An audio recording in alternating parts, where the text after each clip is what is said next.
Hey guys, it's Nell Rojas here with another episode of Back to Boston.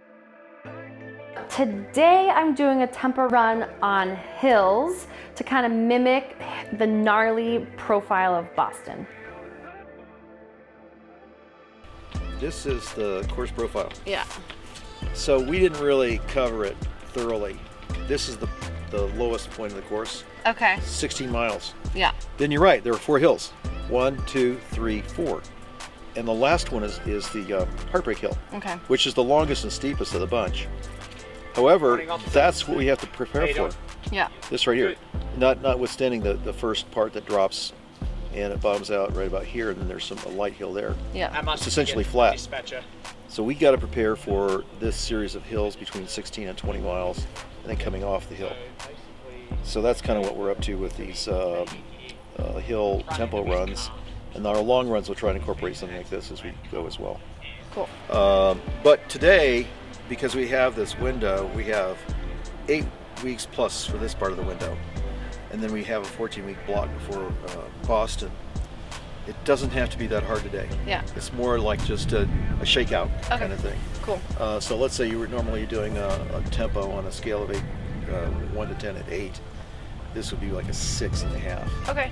Just make it a decent workout. Cool. But I'm thinking we run half an hour. Okay. Yeah, half an hour easy. Originally I said 4 miles, not quite long enough. Half hour is going to cover, maybe more like close to 4.5 to 5 miles. Okay. Cool. Okay. Sweet. Sounds good. All right. Sounds good. Cool. The terrain here lends itself to training for Boston to a certain extent.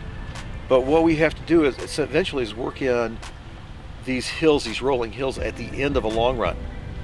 So we need to figure that one out here somewhere in town as we get to next year. In fact, even this year we'll do some beta testing on some hilly courses here to simulate that last set of 4 rolling hills in Boston. And even though this last go around, our first time at Boston, we did train for the hills. But as Nell said, you really don't know what you're up against until you actually run the course. So now we're smarter. And plus she has the muscle memory in her legs from that first effort. And so it's all going to help. And all other things being equal, I don't know, she could be a couple, 2-3 minutes faster this time around, which takes her up the next notch, top 3-ish. But ultimately, the whole idea is running your own race. You have to run your own race. You can't be trying to run somebody else's race.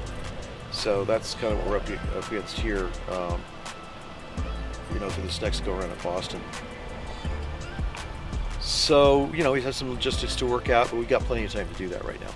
So we have about an 8-week block here, and usually before the marathon season starts, we do a speed enhancement block.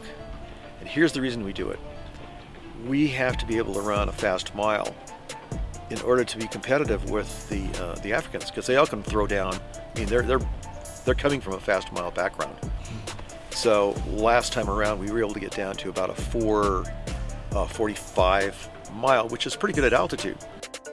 That's substantially under 4:40 for a mile at sea level. But really what I'd like to see her do is run a 4:40 mile at altitude, which is closer to a 4:30 mile at sea level. And so this block of time we have right now is designed for speed enhancement. It's a different animal because we're not going to do a lot of the long grinding workouts that you might do in preparation for a marathon. For example, we're not going to do like a 6,400 meter tempo followed by a 3,200 meter run and a 1,600 meter run. We're going to do short, fast work. So, but these are designed to start to go ahead and break the ice for hill running when we get into our 14-week block coming up, and it starts January 15th, and it goes through the Boston Marathon.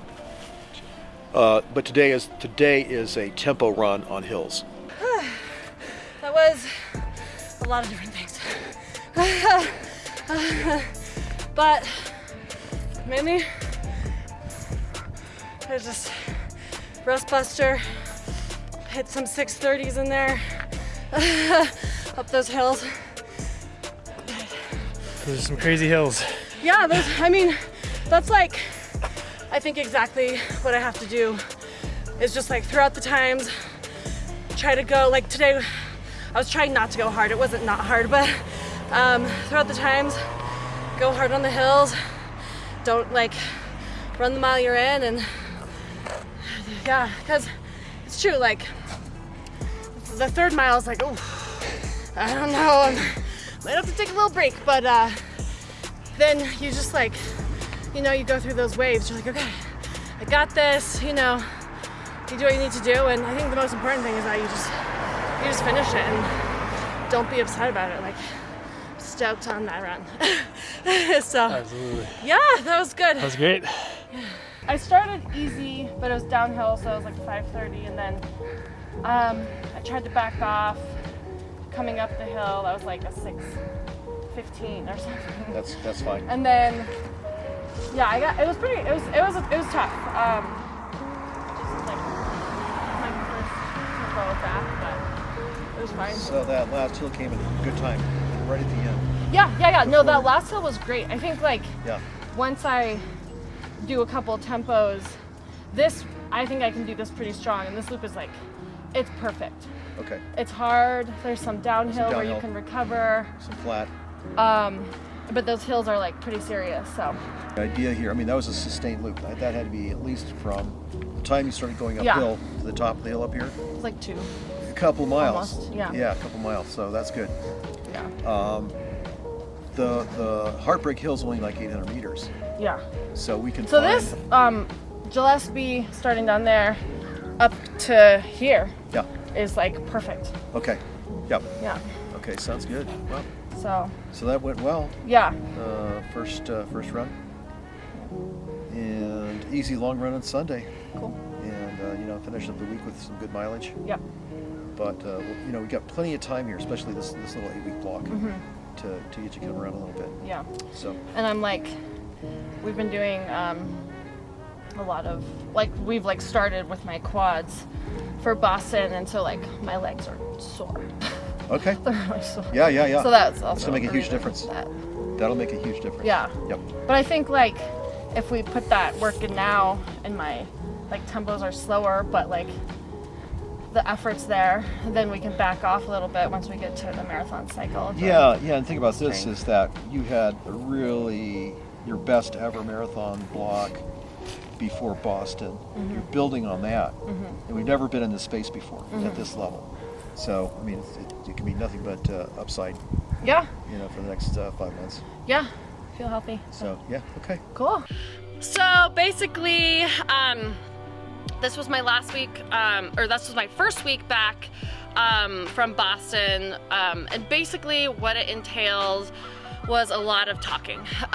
So a lot of talking to my coach, my running coach, about, okay, how did the last build-up go? What did we do? So we went through basically a checklist, like how was the mileage? It was good. What can we do for this next build-up? Increase it a little bit.